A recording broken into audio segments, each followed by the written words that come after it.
Од Тугеле државно земјиште на фирма во ликвидација ја продале по багателна цена, а во меѓувреме го криеле договорот од јавноста и ја пренамениле парцелата за изградба на згради. Како општина Тетово го прокоцка последниот слободен простор, баран од екологистите за градски парк.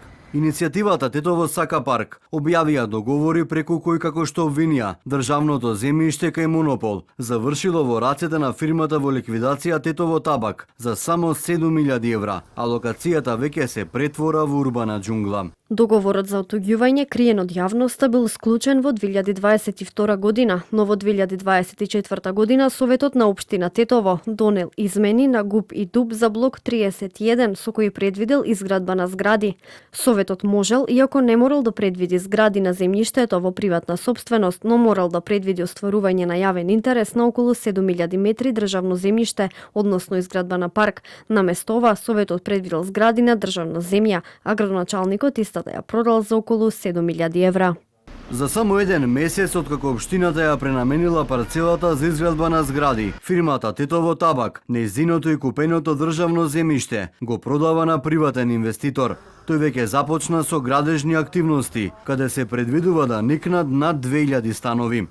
Градоначалникот на Тетово Билјалка Самипак вели дека немал информација оти се работело за фирма во ликвидација.